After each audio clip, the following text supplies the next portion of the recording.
The world watches as Israeli jets strike Iranian nuclear facilities in what Prime Minister Benjamin Netanyahu calls a historic campaign unlike any other. We struck at the heart of Iran's nuclear weaponization program. We targeted Iran's main enrichment facility in Natanz. We targeted Iran's leading nuclear scientists working on the Iranian bomb. But this isn't the first time we've heard these apocalyptic warnings from Netanyahu. For over 2 decades, he's made the same dire predictions. By next spring, at most by next summer, at current enrichment rates, they will have finished the medium enrichment and move on to the final stage. That was 13 years ago. Tonight, we investigate the patterns behind Netanyahu's nuclear alarms and ask whether following his advice has made the world safer or more dangerous.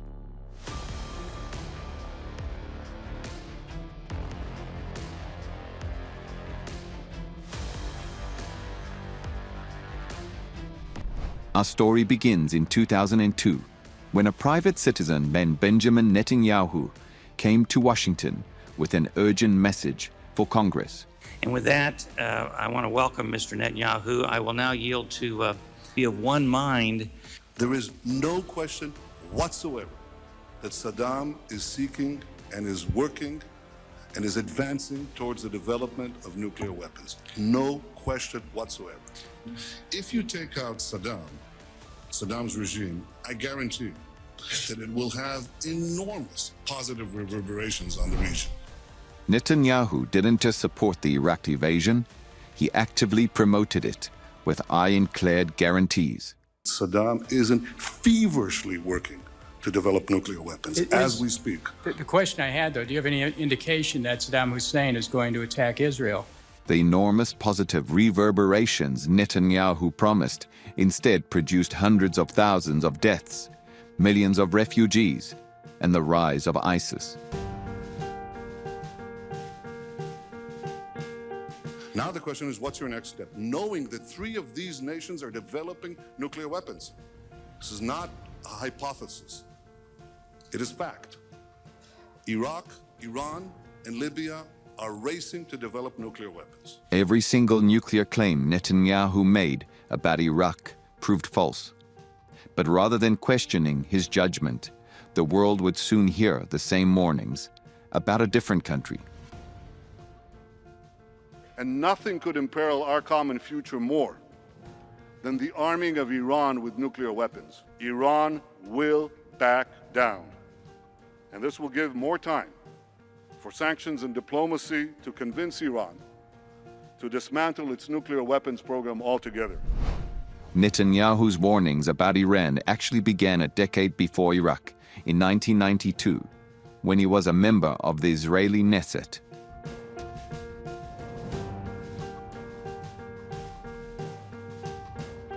In his 1995 book, Fighting Terrorism, Netanyahu again claimed Iran would have nuclear weapons in 3 to 5 years. Again, nothing happened, but Netanyahu's warnings only grew more urgent. Nuclear weapons. Nuclear weapons. Nuclear weapons. Atomic bombs.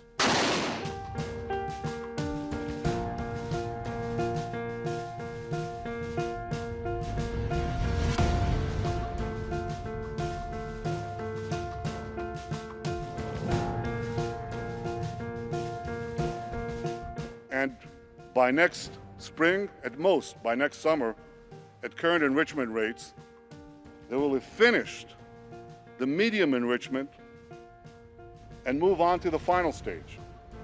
But here's what makes Netanyahu's certainty even more troubling. His own intelligence agencies often disagreed with his public statements. Diplomatic tables released by WikiLeaks revealed the gap between Netanyahu's public alarmism and private intelligence assessments. Netanyahu's estimates of an imminent Iranian nuclear bomb have consistently been at odds with analysis made by his own intelligence agency. In 2015, President Obama achieved what many thought impossible: a comprehensive nuclear agreement with Iran. Today, after 2 years of negotiations, the United States, together with our international partners, has achieved something that decades of animosity has not: a comprehensive long-term deal with Iran that will prevent it from obtaining a nuclear weapon. The deal worked. Iran's nuclear program was rolled back. International inspectors had unprecedented access, and Iran was at least a year away from producing weapons-grade uranium. But Netanyahu had other plans. In an unprecedented breach of protocol, he addressed Congress to undermine his own allies' diplomatic achievement. Know that Iran will become even more aggressive and sponsor even more terrorism when its economy is unshackled and it's been given a clear path to the bomb. In 2018, Trump followed Netanyahu's advice and withdrew from the Iran deal. The Iran deal is defective at its core. If we do nothing, we know exactly what will happen. The result was exactly what experts predicted. Iran began enriching uranium again, this time to much higher levels.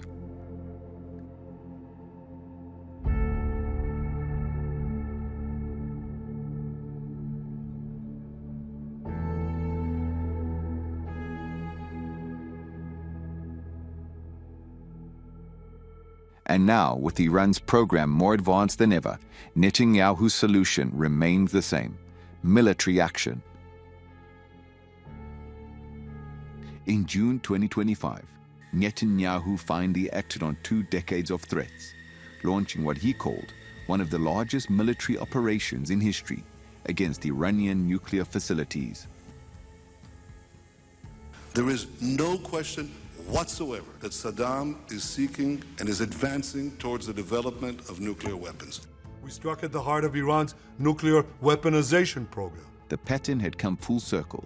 Once again, Netanyahu cited absolute certainty about an imminent nuclear threat. We targeted Iran's main enrichment facility in Natanz.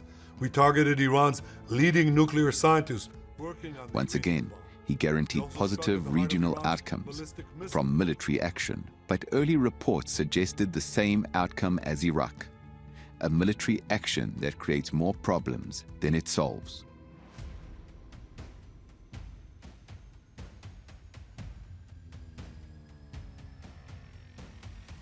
Within hours, Iran announced its withdrawal from the Nuclear Non-Proliferation Treaty, potentially accelerating the very nuclear program Netanyahu claimed to be stopping.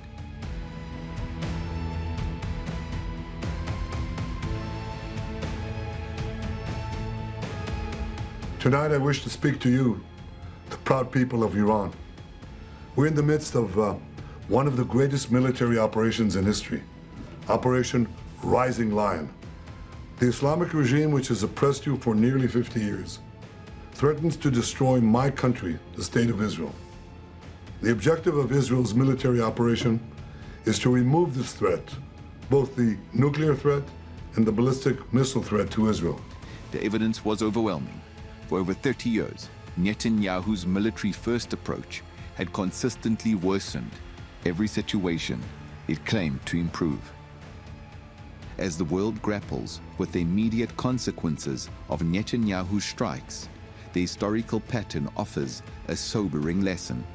The Iraq invasion that Netanyahu championed killed hundreds of thousands and destabilized the region for decades.